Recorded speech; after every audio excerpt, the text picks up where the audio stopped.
The alternative dig talk. Real issues, real talk. How are you beautiful Ugandans? It's your girl Kyeeyo. Welcome to the fancy flow. Who doesn't see my hair, guys? I am super glamorous. Remember, this is the only show where we're going to be talking about fashion. Please, where are you think? Teaching. What has been confusing you about fashion? Sorry, you said I should not smile. For all the information about fashion, maintenance of body shape. I can wear bling bling when I'm going out. So you can wear bling bling going out or any occasion. We shall be doing all this in the fancy flow. Remember, it airs every Thursday right from 8:30 to 9 with your girl Kyeeyo. It is the fancy flow. Migrant stakeholders run bill abiri jemisinde zigenda okubera kusawe kololo ku Sunday nga 2 October tudduka okusonda sente okudabiriza kifo ekibudabuda bankuba kyeeyo nga bakomyewo eddembe ly'abannayuganda bakolebwe buvunaanyizibwa bwaffe era kitukakatako okulwanirira eddembe n'obwenkanya mu mirimu gy'abankuba kyeeyo n'olwekyo weetabe mu kudabiriza ekifo kino ng'ogula kiti ya $2.5 okuva ku petrol station za Shell Kabalagala, Shell Lugogo, Capital, Shell Najjanankumbi, Shell Nansana, Shell Namave ne Shell Buloba. Biwagidwa Star Times, Reham, Fresh Dairy, Roofings, Housing Finance Bank, Maritime Cargo. Olwo ne bikutusibako ofisi ya President ku nsonga z'emitala w'amayanja, UERA ne Migrant Workers Voice. Ne bitegekebwa Sinat Advertising.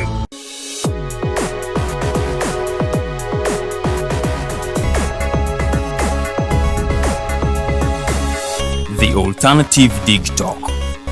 Real issues, real talk.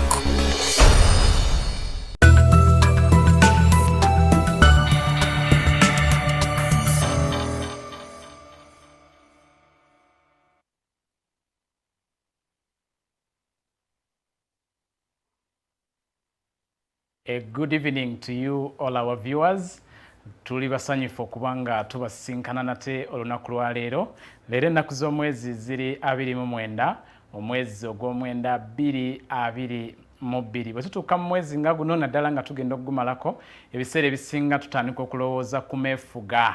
ebijaguzo ebyameefuga ga Uganda. Gwe nali eyo Uganda tugenda ba celebrating emyaka 6 egyameefuga. Kati engeri gye twefugamu buli omu osobola okinnyonnyola mu ngeri yo tuyinza osulawo nga tunnyonnyola oba twefuga oba tetunnaba kwefuga naye njagala okutegeeza ng'eggwanga mangu nnyo tugenda ba celebrating emyaka 6 egyameefuga. Mbalamusizzaako mwenna abalabi baffe yonna yonna gye musinzidde. Eno ye program Diaspora Link. Nkujjukiza nti program eno twagiteekawo wano ku Digital TV okubanga tuogera ku nsonga ez'Abaganda baffe ne bannyinaffe abakolera era abawangaalira emitala w'amayanja. Yenze omuweerezaawo Nixon Segawa. Nyongera okubasaasira abafunye ebizibu eby'enjawulo. Ebola mwali mu ggwanga okusinziira ku Ministry ya Health n'omukulembeze w'eggwanga olunaku kw'ejjo yebadde atunnyonnyola naye kirungi yatugumiza n'atugamba nti ensonga bali mu zikwatako era tukkiriza Katonda nti mangu ddala ekirwadde eky'Ebola tujja kubanga tukisindiikiriza nate era tweyagale mu ggwanga lyaffe Uganda. Olunaku lwa leero nga bwe twabasuubiza olwokuna oluwedde twali wano mu studio ne muganda waffe Abdallah Kayonde owa Migrant Workers Voice nga twogera ku ngeri y'okulondoolamu bannayuganda mwenna abali wabweru nga tutunuulira gye bayise digital app. Kiki kyezze okubanga eyamba mizozoobano ki egiriwo zezze okubanga etereeza. Ne tubasuubiza nti tugenda bbanga tubaleetera kampani eyo eri mu nteeseganya, eri mu njogerezeganya, eri mu kukola buli kimu ekisoboka okulaba nga application eno ezimbibwa ate nga bateekawo ne system egenda okuyamba okumonitaringa Abannayuganda. Eyo kampani si ndala wabula ye Ahindi Solutions. Aba Ahindi Solution tuli nabo olunaku lwa leero. Mbajjukiza abantu mmwe musigale nga ku digital ku bye tusuubiza tubituukiriza. Tubalina mu studio olunaku lwa leero era tugenda kubanga tuwayaamu nabo ku nsonga eya monitoring. Kikulu nnyo ensonga y'okulondoola bannayuganda mwenna abawangalira wabweru w'eggwanga. Kanyanirize baganda bange bendi nabo wano mu studio, ndi n'omukulu Farouk era n'omukulu Richard. Bagenda kweyanjula bongera tutulambulira amannya gaabwe n'ebitiibwa byabwe byonna bye bajjiddemu okuva mu Ahindi Solutions. Nsanyusa okulaba mukulu Farouk. Nange nsanyusa okusanga mukama wange. Buuza kuba tulaba. Mu kaseera kano kantwala omukisa okubuuza era kwaniriza abantu abatulaba ku TV eno live nga tugenda okwogera ku nsonga y'okubeera ntumonitalinga abaana bali mu mawanga g'Abawarabu. Amanya gange nze Kamoga Farouk nga nkolanga head of marketing and communication era nga nze nkwataganya ensonga zonna ez'ebyempuliziganya n'okubeera nti nze nfulumya information ya company eri official okuva eri bakama bange. Sanyusa okubalaba era nsaba mutuwa obudde bwammwe ate era kantola mukisa guno okwebaza management sebo mukama wange eya diaspora link okubeera nti mutuwadde omukisa sebo ffe baani okubeera nti tujja ku TV eno erabibwa abantu abangi okubeera nti tulina ensonga ze tulina okubeera nga tutangaza eggwanga neyanze nkozi n'abayisiraamu bagambe nti assalamu alaikum warahmatullahi wabarakatuh. Tweyanziza nnyo mukulu Kamoga, webale kuwaayo obudde nojja. Kanzire ku luuyi luno mukulu Richard naye abeere nga atweyanjulira twongera okumutegeera mu butongole. Digitalk mwebale nnyo omulimu gw'omukola gwa ttendo naddala ku diaspora link. Diaspora link eyambye abantu bangi okumanya kiki ekifa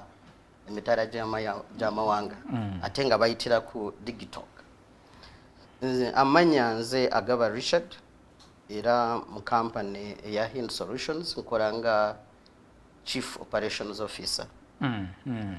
Mukulu Agaba Richard nsanyuse okukulaba. Abantu mbalaba mwatwesunze dda era mbalaba mutandise. Ebibuuzo byammwe tugenda kubanga tubiyitamu mu maaso awo katono nnyo n'amasimu tujja kuba tugaggulawo mubeere nga nammwe muteesa ku mutwe gwe tuli mu kwogerako. Mukulu Agaba, twagadde osooka otulambululire bwe twogera ku Ahindi Solutions kyeki? Ahindi Solutions company registered mu butongole. Okay. Nga company endala yonna eregisteringa mu ggwanga ekkirizibwa okukola emirimu gyayo. Company eyo yabeera registered mu 2000 mwaka gwa 2000 nga mu biseera bya covid omwo actually yali nga eri registered naye emirimu gyayo emitongole yagitandika mu mwaka gwa 2000. Si company yakajjabuzi twetegese era omulimu gwe tukola tugukoledde ebbanga. Okay. Gwe mulimu ki ogwo? Kakati Ahindi Solutions nga bwe nkugambye company ntongole registered yenjigira mu mulimu gw'okumonitaringa abannayuganda abagenda ebweru okukola. Okay. Worldwide. Si Saudi Arabia, si Middle East, si chi. Naye buli munnayuganda yenna afuluma ggwanga n'agamba nze ngenze kunoonya ku nsimbi. Ahindi Solutions esobola okumuwa obuyambi ng'eyitira mu kumumonitaringa oba okumulondoola. Okay. Lwaki twenyigira mu mulimu ogwo nti abannayuganda abangi abagenze ebweru okukola basanga nga bagudde mu buzibu. Buli omu agenda okukola waliwo nga contracts ze basayininga. Okay. Waliwo emitendera gye bayitamu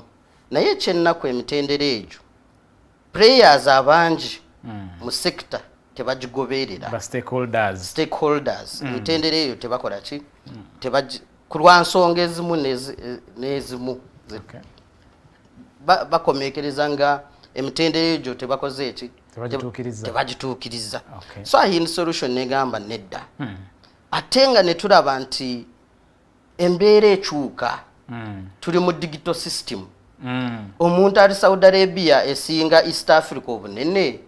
osobola okumukwasaganya otya naye. Tosobola kutambuza bigere, tosobola kulinnya nnyonyi, tosobola kulinnya baasi n'ogamba nti omuntu oyo osobola okumutuukako mu budde. Ne tugamba nedda katuyiyeyo digital system. Okay. Esobola okukwasaganya munnayuganda ali wabweru anoonya kasimbi asobola okwogerezaganya n'ebawaka n'ebitongole byamutwala tusobole okumanya embeera gy'ayitamu nga tuyitira mu kutu gwa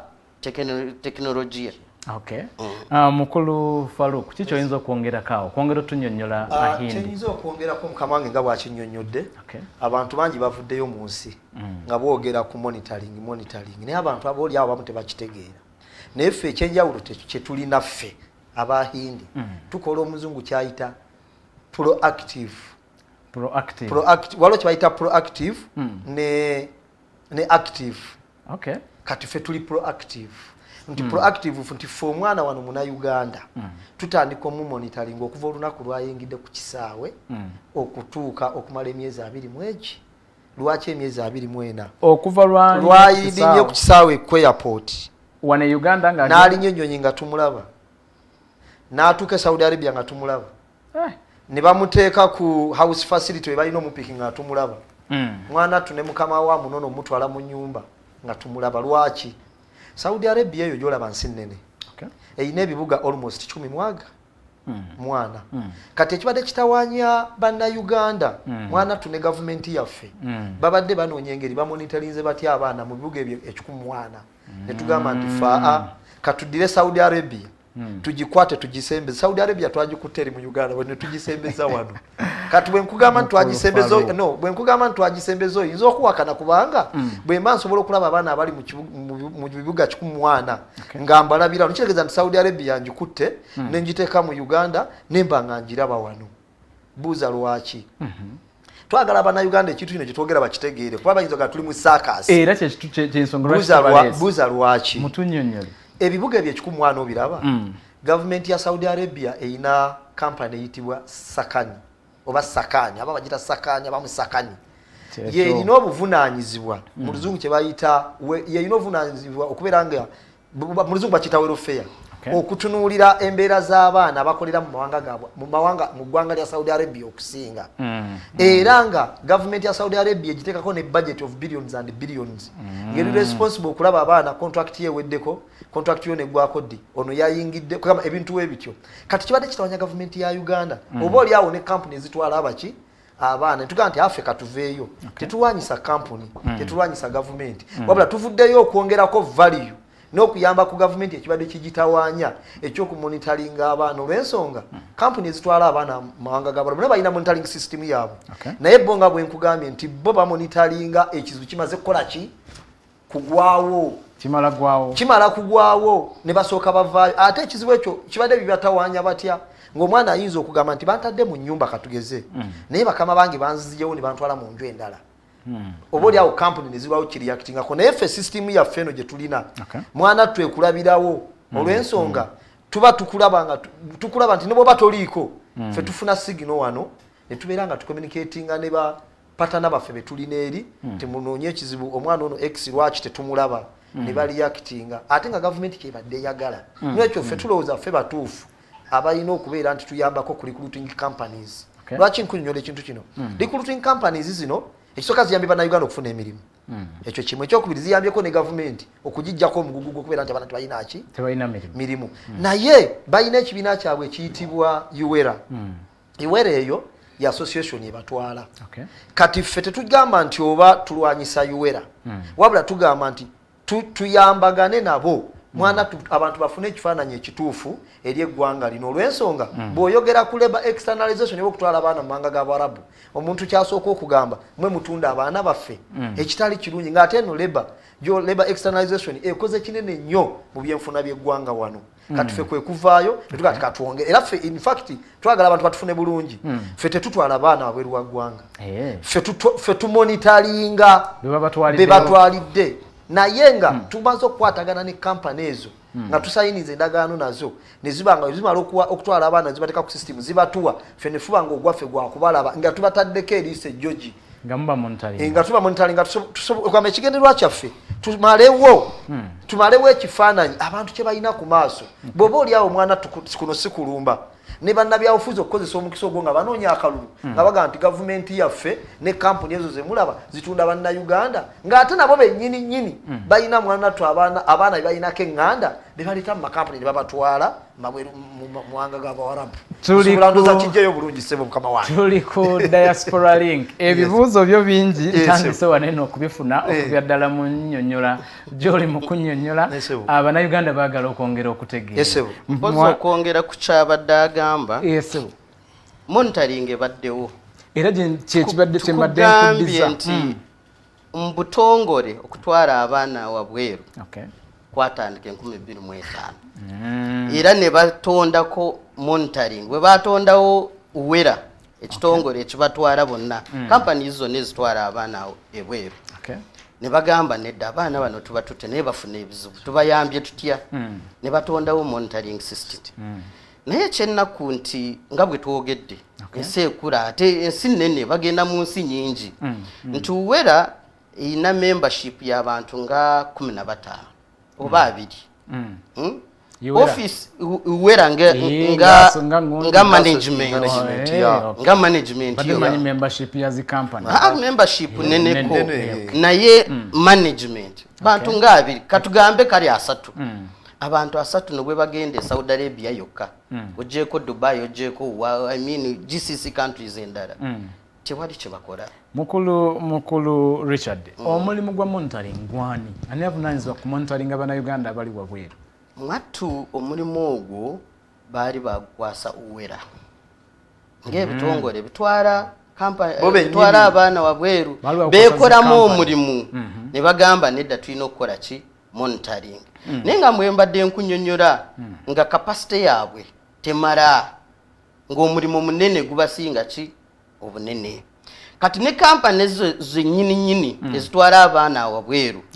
tubayita baana naye mwatu walimu ne bahajjati ne walimu bakazi bakulu n'abasajja bakulu kaakati nazo ne zeekolamu omulimu kampani esobola erina obusobozi nazo zokka ne zitandika monitoring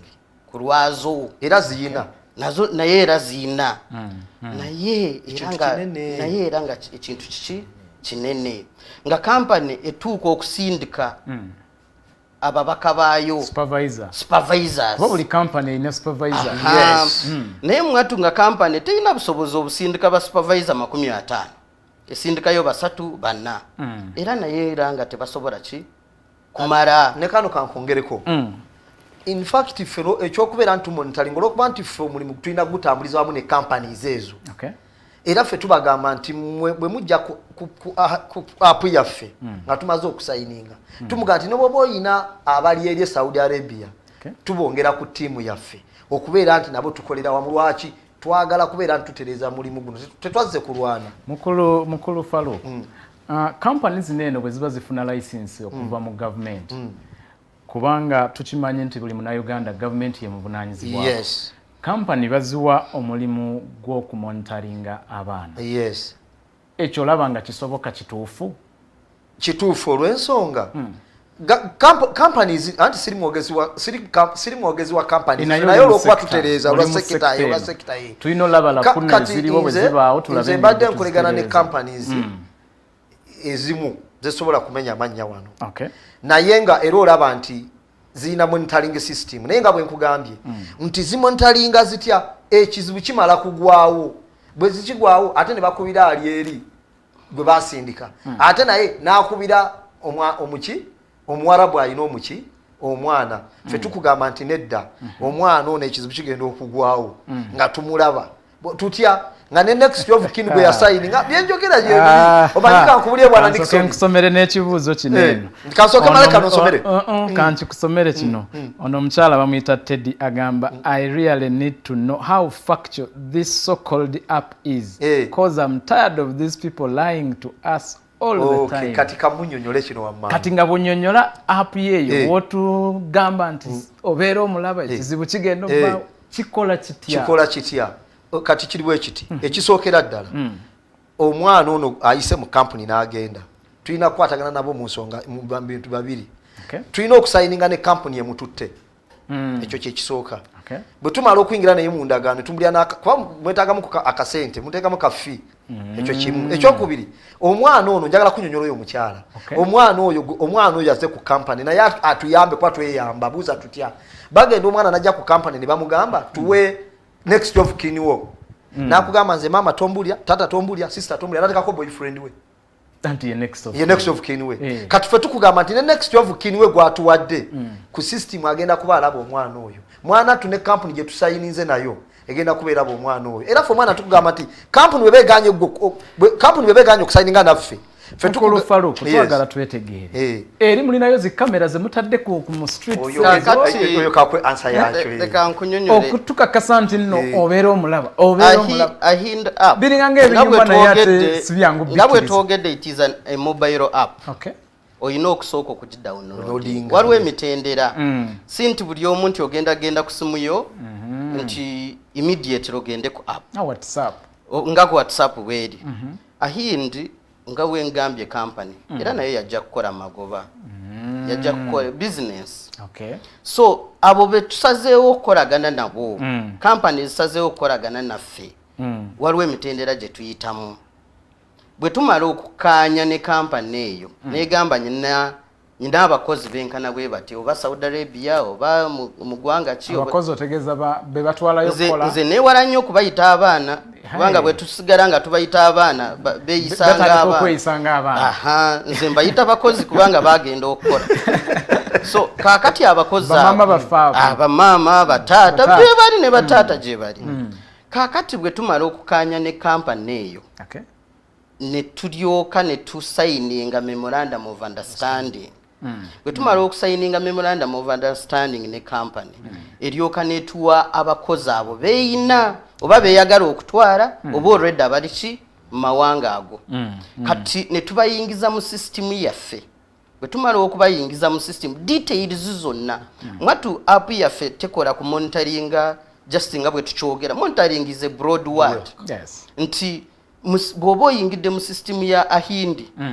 mwatu ne documentation yonna tuba tugiina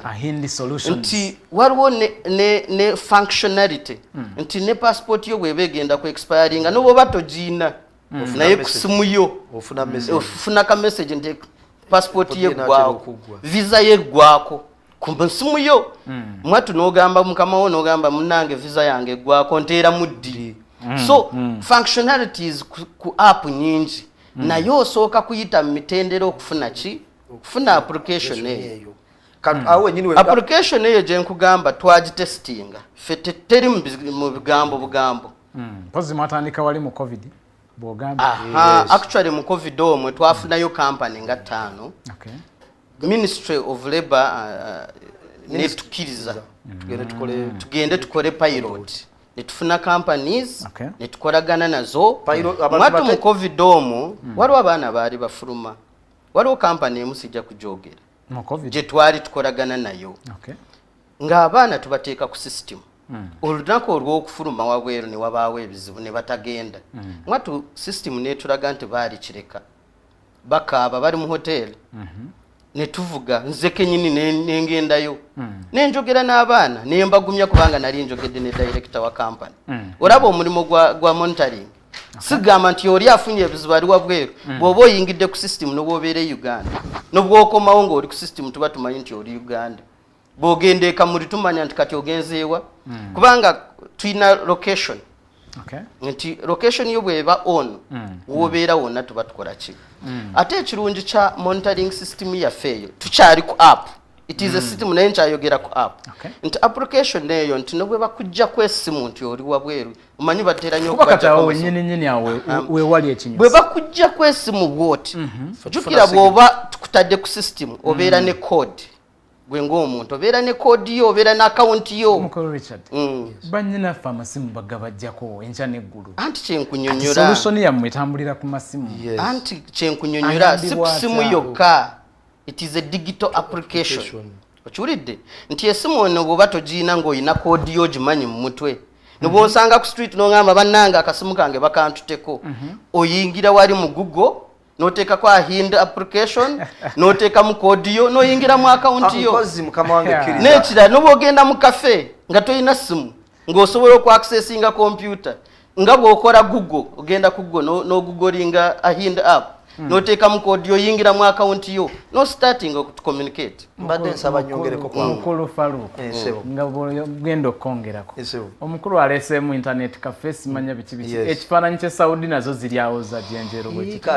kati no ate kanchikuddiremu mu nsi yonna oyinza okusanga nga Uganda ffe tutayina free internet naye ensi ezisinga ezakula ne waba so kati omwana adduse mu kiyumba esimu yesigadde mu nyumba passport yesigadde ayambibwa ate mumulaba mutya neyanze gaawe nyini kye twakugambye eyaffe bagiyita digitalized monitoring system nti fe omwana bwe baba omuwarabu amugjeeko essimu nga tetumulaba tufuna signal wano mu Uganda tufuna signal nti esimu ye teriiko esimu ye kati muwarabu yagirina tufuna signal mbutaliiko eviiriddeko wa tuba tulaba last point of being off bimunyumya binyuma naye anti uliriza mukama wange kati awo nga tukiwamu essaawa nga 12 bwe tulaba nga taliiko nga tuyina bapatana baffe eri abasakani ku ofiisi ya sakani tugenda kuteekawo muna Uganda kansala muna Uganda temunnateekawo tugenda kuteekawo omanyi kati kirungi okubeera ku mpewo n'oyogera ebintu ebiyamba abantu tetusobola gana twataddewo because kati ali mu kulaba tugenda kuteekayo abantu babiri tugenda kuteekayo kansala nga kwajjukira abaana bambayine tetunatuuka enewala naye kyolina manyi abantu bakozi abagenda okubeera nga bakwatagana ne ofiisi za sakani nga ate bali awo ku ofiisi za sakani kulina okubaako kansala nga muna Uganda kyekisooka sesimu y'omwana evuddeko babaweereza signal omwana katugeza ali Jidda ku street wete egundi wetu signal tumwana tetumulaba ate naye byonna tubikola eno tuba twamaze dde okureactinga okuba nti bakinsindikidde oyo akifunye HR akifunye nabo tukolanga team awo nga tuyingirawo kyenagambye tufe tukola proactive tukolerawo sibye ebino bya mwana kumala naku 2 afunye ate oyebbira banzijeko simu nekwese mfunye ka wifi wa neighbor ekisookera ddala kino ekintu kyekibadde kibula mu monitoring nti omwana abuze oba afunye ekizibu wayiseewo emyezi 6 teri amanyi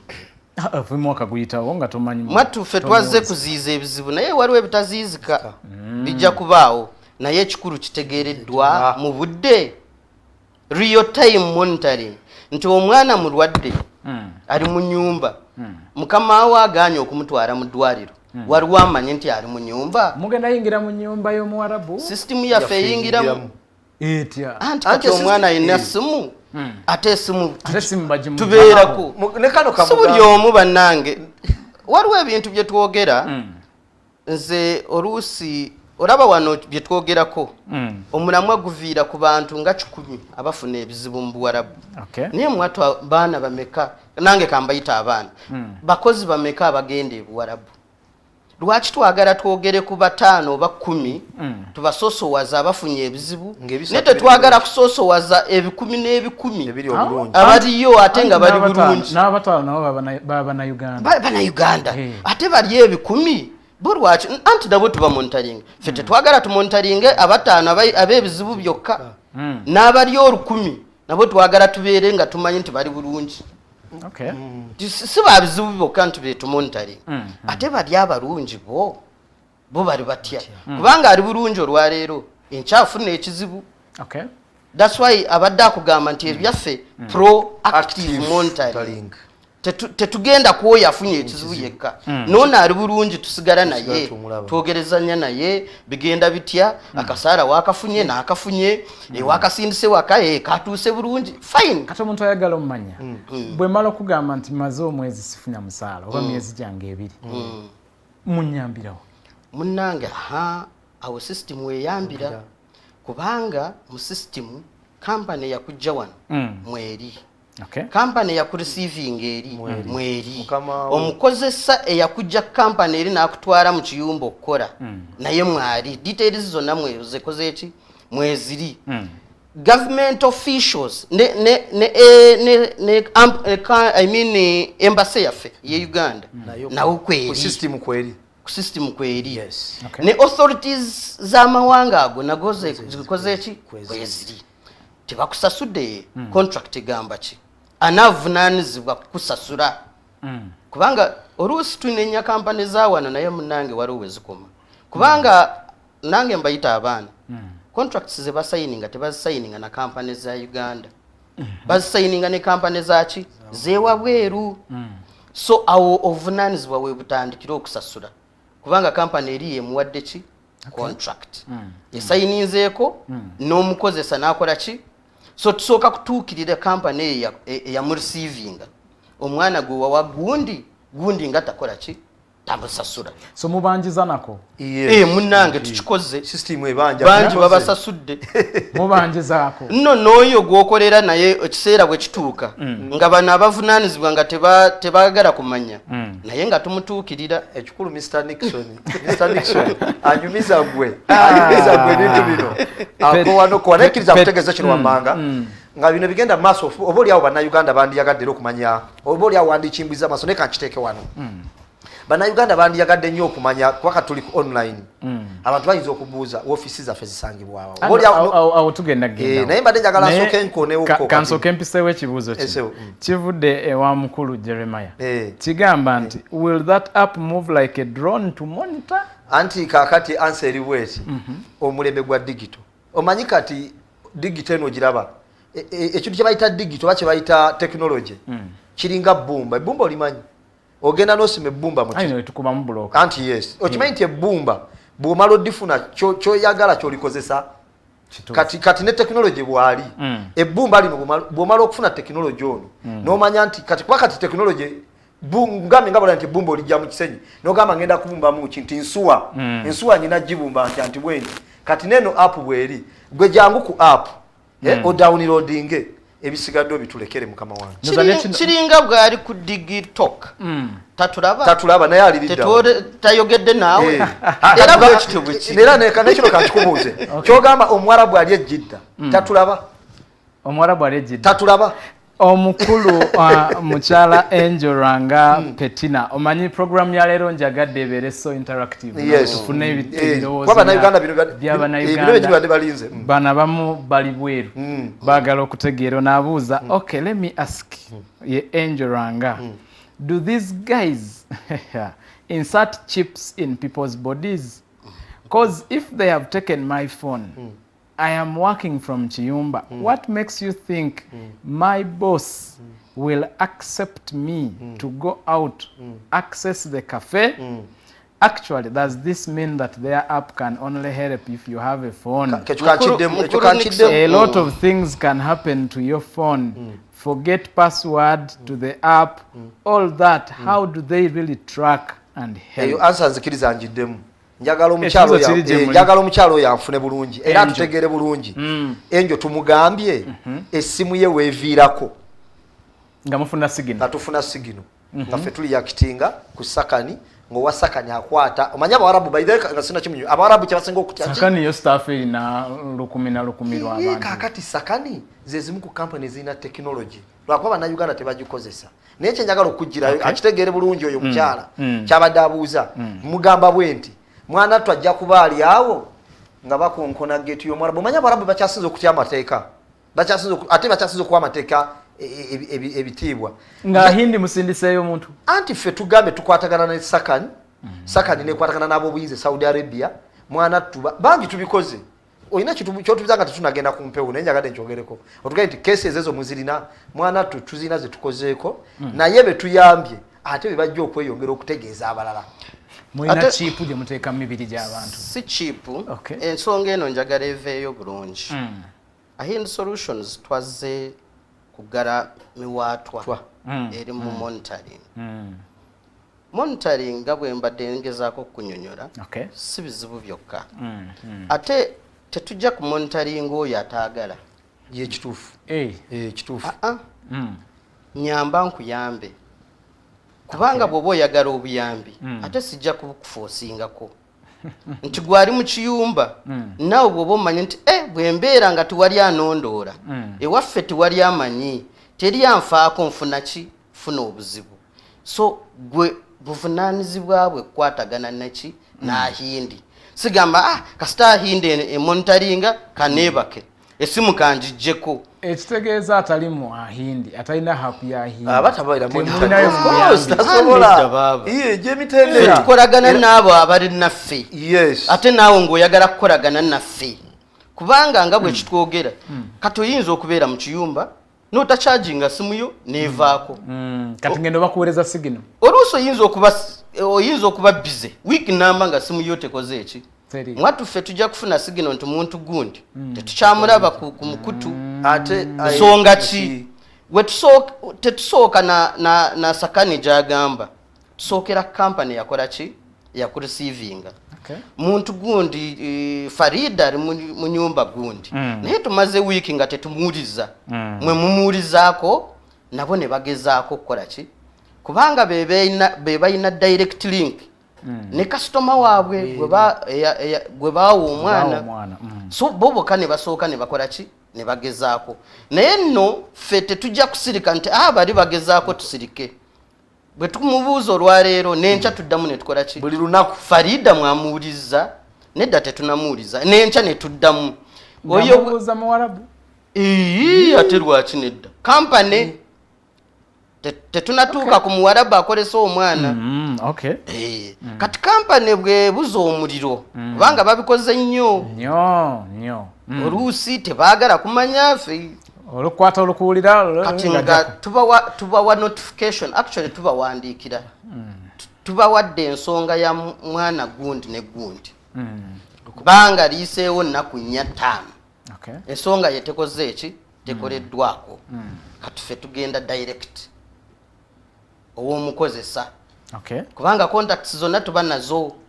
ne tumukubira mu kampani yaffe yayindi tuyinamu aboogera oluwarabu olulungi ennyo mugambe bakabaka baalwo kati abo ne boogerezaganya naki n'omukozesa sebo okozesa muntu gundi ne gundi ne gundi tumaze wiiki nga tetukola ki tetumuwuliza buzibu ki oluusi bangi abalungi agamba gundi ali wano osobola n'okwogera naye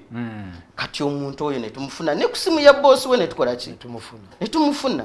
netwogera naye n'agamba munange akasimu kange kafa sinafuna ndala naye kati bwe bamunjagala munfunira kweno ekyo nga kikoze eki bulungi mbadde nsaba ne kano nkwongereko okumanya tuli serious mu nsonga eno twakwataganye edda n'aba Migration Labour Trainees Association era chairman waabwe madamu Kata twamulabe zino training center government ze wa license of training abaana twakwataganye nabo anti ketuzagaza twagala abaana bano nabo nyini abatanagenda bamanye nti kwakati abaana balina ebifaananyi abantu nabo babagamba abaana bano nga tebanagenda bamanye nti bulijjo biri batugamba nti tubeera monted era tuba tetuwuliziganya n'abawaka kifu olw'ensonga eno yennyini app balina gye basomeseza mu training center because government buli lwereeta ekipya oba government buli wabaawo ekintu kyebekkiriza kikole nga kiyamba abantu mwana tubakiyisa mu bantu abo bekirina okukola ki okuyamba nekyo kati bano abaana abali mu training center for now madamu Kata yatugambye ajja tuyamba training center zonna zibeere nga nazo zisoma app eno zigitegeere mwana tuzigisomesa abaana abo omwana oyo asobola okugenda kampuni gyana abayisemu ne banaabeeganya okukola endagaano naffe kuba omwana yasobola ateera okwesasulira aga nze njagala nekole ki bambeere nga bandaba buli wenkola ki buli wendi omwana okumulaba asasula anti tuwabayo ka subscription ife omulembe gwa digital ekolera ku ssente kati ogamba tuwasasudde MBs kampani esasula n'omwana n'asasula kiri mirundi ebiri munnange mukulu kankyonyongere kinyonyola application yaffe twafuna omukisa it was the first of its kind zino ezize lwaleero twafuna omukisa ne tugizimbira mu Google mwenyini omanye omukisa ogolooza gwa bulijjo twafuna omukisa ahind solutions ahind app ye app eyafuna omukisa yeyasooka monitoring okuzimbirwa mu Google munda so kaakati nga tetunatuuka ku ekyo servers mu estimate zitumalako obukadde 25 buli mwezi hosting us on their servers tusasula obukadde 25 so esente ezo zivaawa nti user it is called cost sharing user naye atuwaya kachi kasente kubanga tulina okubeera ku servers ezo nzimbadde manyi bwe nfuna data wange gye ndi yonna ne downloadinga app yammwe nga kiwedde anti munnange ekisookera ddala tetugambye nti monitoring a hind monitoring solution it is a system si kubeera ku app kyokka nga bwe tukugambye tulina okukuba amasimu tulina for instance omwana ali mu kiyumba mulwadde mukama we tayagala kumuwa bujjanjabi tulina memorandum of understanding with most of the companies emu kwezo sakani nti kati sakani medical team esobola okwaroketinga omwana oyo mu kiyumba kyalimu ekisookera ddala kukwatisa omukozesa we mateeka kubanga mu ndagaano mulimu nti oyo omukozesa alina okumujjanjaba kyekisookerako ddala naye amateeka bwe bateganakola ng'oyo omwana alina okuvaayo mu kiyumba n'agenda n'afuna obujjanjabi ku sakani omwana afunye ekizibu misango bakola emisango asobola okufuna legal representation ng'oba oli kwa hindi osasudde akasente ako tetugenda kwogererako wano so eri app yo yabwerere naye binene ebirala ebigenderako bingi eyo app yakutuyamba empuliziganya naye ebikolwa after empuliziganya biba bingi tetukoma kukuwuliziganya naawe for us we are not here to make noise tugundi afunye ekizibu mumulaba agenda kufa a hind solutions we provide solutions nti bw'oba oli mulwadde kiki ekiddako kukuba nduulu nti Jennifer ali mu kiyumba mufu agenda kufa tukutwala mu ddwaliro n'ofuna obujjanjabi bw'oba olina emisango legal representation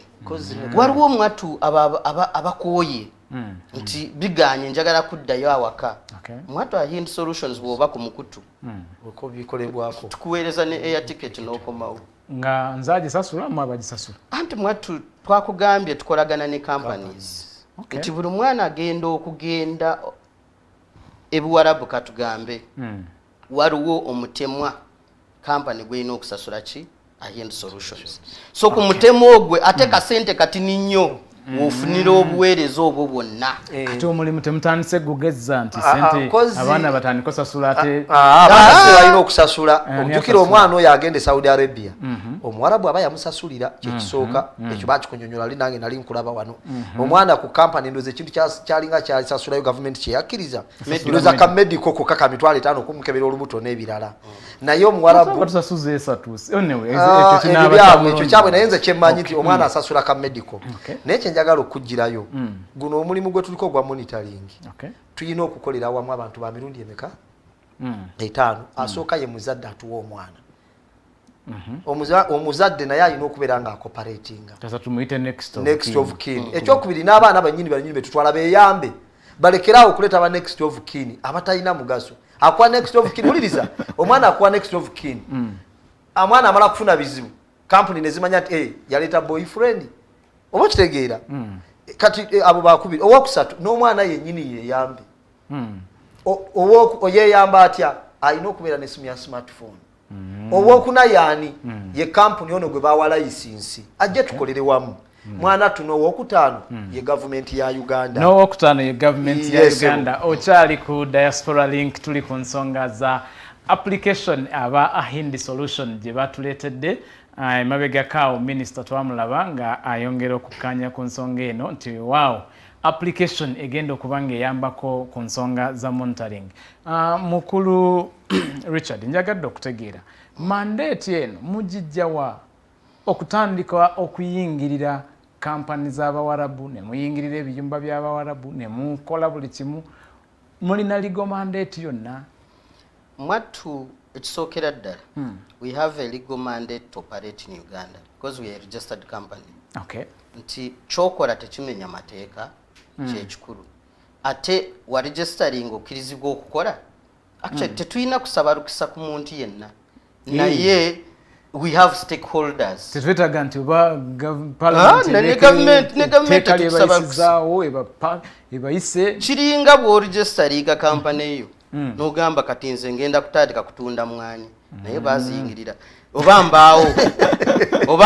olaika nawe oli mulimi waazo n'otandika omuganda agamba gwakanga naye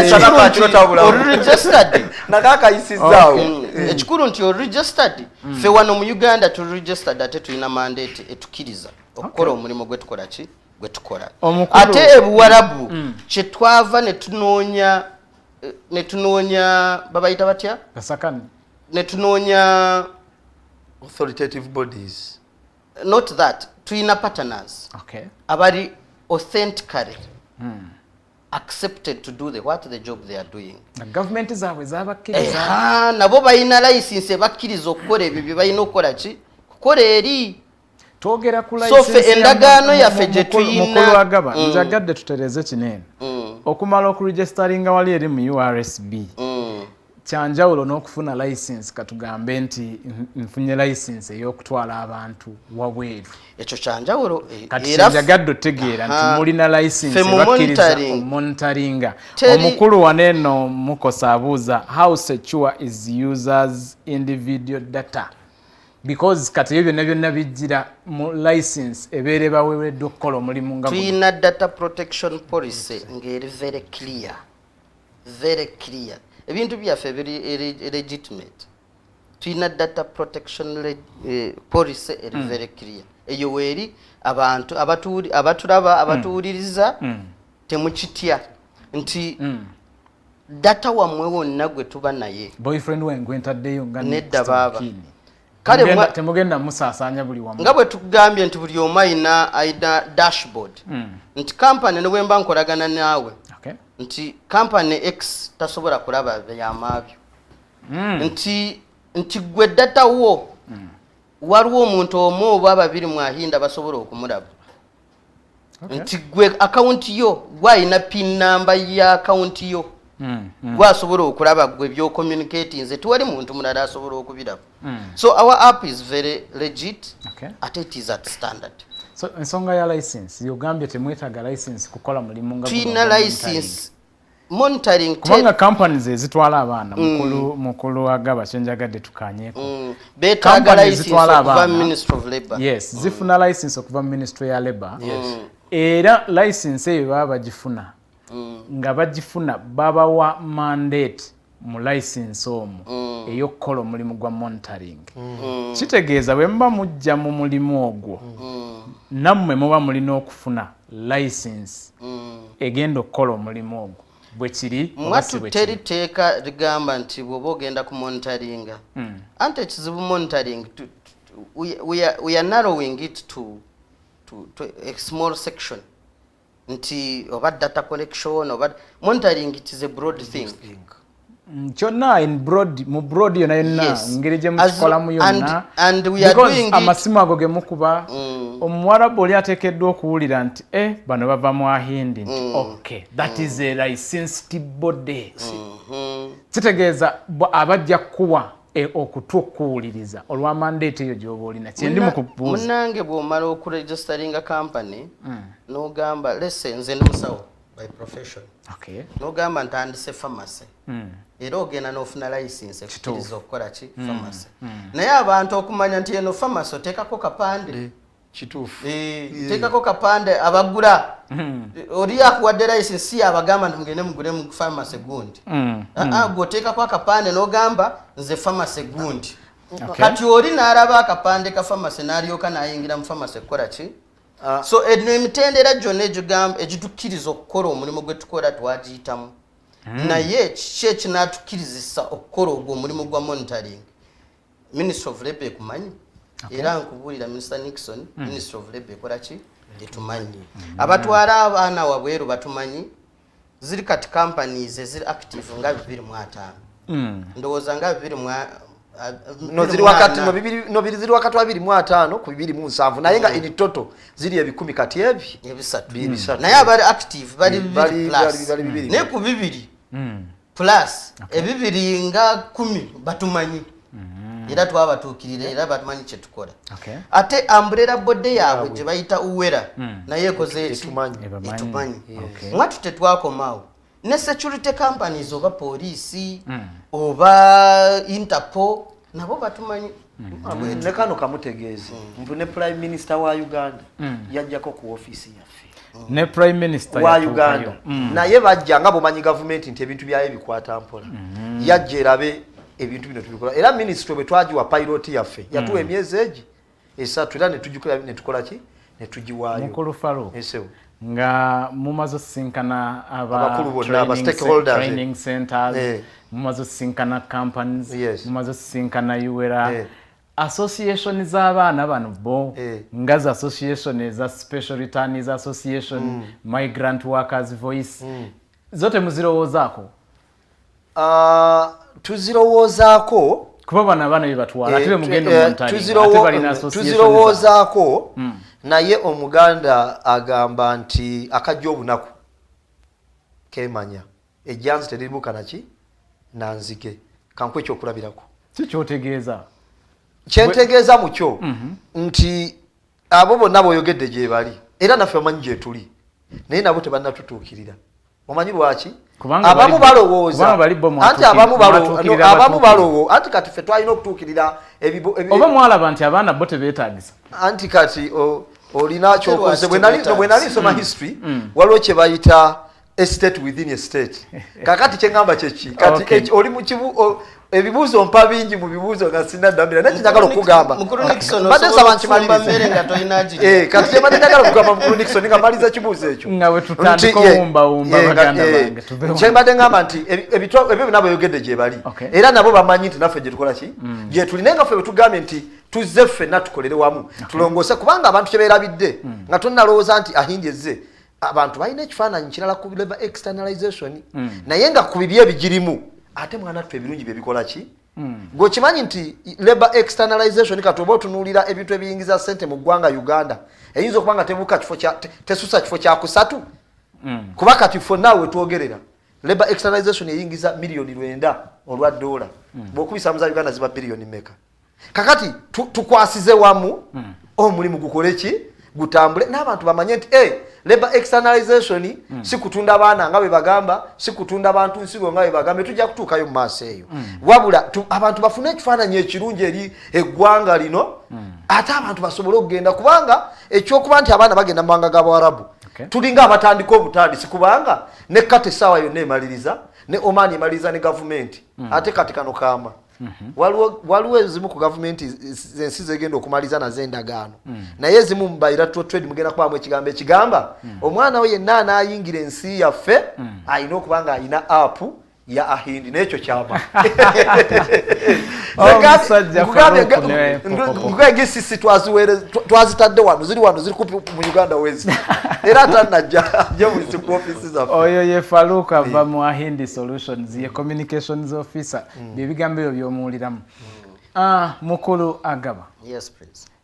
nsonga ki gye wandyagadde because government eri mu kudiscussinga new bilaterals zino zigenda kuggwako naddala ne Saudi Arabia ziggwako mu December kiki kye wandyagadde bateeke mu bilateral agreements ne Saudi Arabia nga kikwata mu nsonga ya monitoring ekisookera ddala nti buli munnayuganda afuluma waliwo alina okubeera ku system at least esobola okumulondoola mu bilateral ekyo kirina okubaamu ensonga endala enkulu ennyo olaba ahindi ffe monitoring system yaffe tekwata ku bakozi bokka it monitors the whole sector nti ne kampani zino zetuteeka ku nninga nga abaana bafunye tubayita abaana abantu kuba abantu bakulu abantu abo abagenza okukola abakyala abalungi abasajja abalungi nga bagenza okukola kampani eno omwoga gwayo ku connecting omwana wano ku kampani eriki pozo omwoga kitegeeza omulimu responsibility obuvunanyizibwa bwayo bilateral agreements eziddako zinalirowoozeza nti gavumenti erina okukirowoozaako nti kampani ya wano erina okufuna weekoma mu buvunaanyizibwa bwayo ku mwana nti tubateeka ku nninga nti omwana afunye ebizibu omwana amaze emyaka 3 omwana amaze emyaka 5 eri ne contract gye yasayininga okusooka yaggwako dda naye omwana bw'afuna ekizibu kampani ki yakutwala manya mwana aruwa mwatu kampani zino nazo zino okufuna we zikoma mu buvunaanyizibwa ne kampani yeeri neefuna weetandikira naye neekola ki neekoma ate ne gavumenti zombi nazo ne zifuna kyezisaako nti omwana bw'aba amaze emyaka 5 anaamuvunaanyizibwako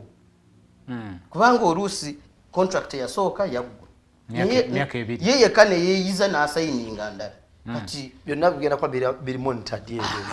so mu bilateral agreements ensonga ezo zirina okuvaayo bulungi nze obuvunaanyizibwa bwange butandikira wa ate bukomawa ate ekitaliiko kati kyova olaba omwana amanya arwadde abadde akola bulungi omanye ekinnuma nga bwe tumaliriza osibula abalabi baffe obudde butugoba ekinnuma sekita eno ekoze ekintu ekinene mu ggwanga remittances azigambye sente mpitirivu abantu abayambiddwa abaana oba abakyala n'abaama bagenze ebweru okukola bangi nnyo naye emikutu gy'amawulire mainstream media ebigambo bye twogera ku street bikwata ku oyo omwana afunye ekizibu ng'akola naye abo abafunyeemu abali obulungi tetuboogerako ate be bangi naye sigamba era kyekituleese nti n'ebyo ebizibu ebitonotono tubiziize tebikola ki tebibaawo ate bweba bibaddewo are they accounted for kubanga tukkiriza okufa kubaawo obwobeera e Uganda okola ki ofa naye bw'oba ofa bw'oba ofiiridde ebuwarabu waliwo agamba waliwo amanye engeri gy'ofuddemu era kyekireesa hindi tetujja kugamba nti olumbe tuliggyeeko naye bw'oba ofudde waliwo asobola okunnyonnyola engeri gy'ofuddemu mukolwagaba tuyinza obutamala nsaba osiibula abalabi baffe abalabi ba Digital TV Diaspora Link mwebale nnyo okubeera naffe saawa namba mwerekereza bingi tujja kudda tujja kukomawo bye mwagala okumanya musindike ebibuuzo tujja kubaddamu era tujja kufuna akaseera tukomewo wano tunyonyole ebiddako kale tweyanzizza mukolwagaba webale kubaawo Kulu Richard ensonga bbiri malirize mu second emu ekisooka abaana ab'obuwala ababadde balowooza nti bajja batwala ebweru badduke nga tebatuuse batunuulire bagamba abaana abawala abasuubira okgenda ebweru second emu badduke babavumaganye kampuni ebyo biweddewo kyo kimu ekyokubiri abaana abali manga g'abawarabu abali eyo nga babba abaana bayise mu makampani omwana ne bamugamba nti bwotuka ku ssaawa edduka nabo giba bijjidde kuba omwana tujja kuba tumulaba okubeera nti anoyo yennyini abadde amubba nabo bagenda kukwatibwa nolwekyo njagala abantu tubeere cooperative tukole tulongoose omulimu gwaffe tufune n'ekifaananyi ekirungi n'abantu bayongere okweyagalira mu mulimu guno naye ekisemberayo ddala kantwala omukisa guno mukama wange communication officer abantu mbategeeza ofiisi zaffe mu second tusaba mujje ofiisi zaffe ziri ku Acacia Road bw'otuuka ku Medical Hospital opposite ku Medical Hospital owetako kati era oliwetako bw'otyawo nga tunatuuka ku ofiisi za crime intelligence era olengera ebyuma bye batadde mu kkubo era ekipande okiraba kiriko ahindi bajje babuuze ebisingawo abaana abaagala okgenda bajje kampuni zijje abazadde bajje bamanye tugenda ku monitoringa tutya abaana baabwe ate era sobola omutwalo omusaga guno okwebebaza era tubasaba mutwongere obudde twongere otunyonyole eggwanga musigadde nze communication officer mu kampuni eyitibwa ahindi nsaba mukama katonda TV eno abeere nga zifuuke ezimu ku z'amaanyi ate era ne bannayuganda basobole okweyagalira mu mulimu guno tusobole okutambuza kuba obulamu katonda yatonda nga tulina kukola paka ate we tunaatuuka okuva mu nsi nga tulina bye tukoze tweyanziza dduweeyo tweyanziza weebale kubanko gwe munnayuganda akyali eyo nyongera okujjukiza nti emisinde gy'abankuba kyeeyo migrant stakeholders run eriyo ku Sunday eno gwe atanaba kubanga weefunira omujoozi dduka mangu nnyo ku Shell mu kibuga waneeno obeere nga weegulira omujoozi tusinkane nate ku lwokuna olujja nsigadde Nixon Segawa.